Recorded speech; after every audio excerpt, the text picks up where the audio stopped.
In this video, we're going to search the Web of Science for multiple articles that all address some given topic. Previously, we looked for a specific article based on the title. But what if I'm interested in a topic area, say facilitated communication, and want to see a list of articles about that topic? How do we do that? Well, we start at the Web of Science homepage. Now, I need to switch from title to topic. I don't want to just look in the title anymore. Searching as under topic also searches the abstract and the keywords and the title, right? So I've selected topic, and I need to indicate that I'm looking for the words facilitated communication, all right? So we enter those. Now, when you're looking based on a topic area, the time span can be more important because, remember, this can find articles all the way back to 1900. So it may return a bunch of widely cited articles from the 1920s, but I'm not going to worry about that for this example. But if you do want to limit based on a date range, you notice you have the option right here, add date range, and you can punch in some dates that you'd like to limit the search, to narrow it. But again, we're not going to worry about that for this example. All right, so let's do our search. And, oh, holy cow, we get 46,656 articles in our search. And, that immediately tells me something didn't quite work the way I thought it was going to. I mean, are there really that many articles on facilitated communication? I mean, no. To see what's happened, let's order these based on the date of publication. So I'm going to do from oldest, put oldest first, all right? And right, as soon as I do that, I can kind of see the problem here. Now, remember our search, is looking for the words facilitated and communication. They don't have to be together. They don't have to be next to each other. So we get results where the word facilitated appears somewhere in the title, abstract, or keywords, and the word communication appears somewhere else in the title, abstract, or keywords. And clearly, there's lots and lots of articles that somewhere in their abstract, title, or keywords use these two terms. So if I want to look at a specific combination of words that go together, like facilitated communication, you need to put them in quotation marks. And then it will only return the articles that have those two words exactly as they appear in the quotation marks. Okay, let's try that and see what we get. So I'm going to go back and let's do facilitated communication in quotation marks. And now what do we get? 488. Okay, that's a much more manageable number. Now again, it doesn't guarantee that all 488 are about facilitated communication. It just means that there's 488 articles, items, that have the words facilitated communication immediately next to each other somewhere in the abstract or title or keywords. Now, let's take a look at this, and we can sort these on a variety of different criteria. In this case, I'm going to sort them based on citations, highest to lowest. And let's see what we have here. Okay, now notice the second article right there with 661 citations, health-related quality of life assessment and patient-physician communication.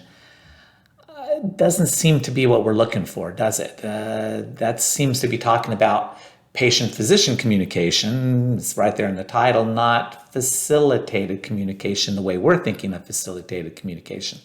Remember, it's searching just based on words. It doesn't know what we mean or the construct that we're interested in. It's just working off of the words. Let's keep going down. What do we see? Some of these look pretty good. Autism. Here's another one. Autism. That looks pretty good. Yeah, there's another one. Yeah, it looks pretty good. Oh, 8, cancer patients' trust in their physician. Nope, that looks wrong. Quality of life assessment and daily clinical oncology. No, I don't think that's that's what we're looking for either. 10, hey, 10 is the Wheeler study right out of the Prisoners of Silence video. Nice. Okay, so the results definitely look better than 46,000 something, but maybe we can clean it up a little bit more. Let's go back to our search and add a second term. Okay, so I'm going to go back and let's go back and back. All right, now to do that, we simply click on the button here, Add Row. So I'm going to add a row. And notice that a new box has appeared here. Another drop-down box has appeared with options and or not. Now, if we choose and, then our search results will only include items that have both the first term and the second term. So notice how that will narrow our search results, right? Because the results have to have this and that. So it'll get fewer and fewer. So if I'm trying to reduce the search, this might help me do that. On the other hand, if we choose or, our search results will include articles that have either the first term or the second term. And notice how that will expand our search because it'll include this or that in the search results. So if I'm trying to pick up some more articles, or may help me do that. Finally, we can choose not if we want to specifically exclude records that meet some criteria. So for example, maybe I want to search for articles on facilitated communication where the author is not from the US. Maybe I'm doing an international review or something. Or maybe I want to look for articles on hearing loss in children, but exclude articles that talk about cochlear implants. Now, in this case, right, we want to narrow the search a bit. So I'm going to say that I want the topic to include facilitated communication, and kind of based on some of those examples we saw, let's use autism as another word. So it needs to include facilitated communication and autism. So let's select and I'm going to search the topic again, or use that as kind of the list, and autism. All right. Let's see what we get if we do that. Okay, now we're down to 168. All right, let's scroll through this, see what we get. That looks good, Oh yeah, these are looking much better now. Notice the doctor-patient communication articles have all disappeared, right? And there's Wheeler again. Now he's up to number 5. So notice this has given us a much cleaner, but still with 168 articles, a pretty comprehensive list. Very nice. All right. And again, we can see that some of these have full texts available that we can click on. And again, you may see more if you're not behind my firewall. It also, notice it's giving us I'll just remind you, it's also telling us how many times the articles have been cited. So it kind of gives you a sense of, okay, what are the most widely referenced? What are the articles people are talking about out of this list?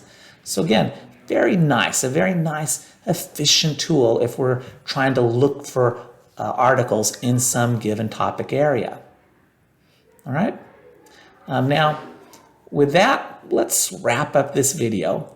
Again, we've seen how you can use the Web of Science to find articles now. In our next video, we'll dig a little deeper into this and examine really the wealth of information that's available on these articles that we find through our searches, as well as information about the researchers conducting the studies. All right, all of that's in the Web of Science. Look forward to seeing you in the next video. Take care. Bye-bye.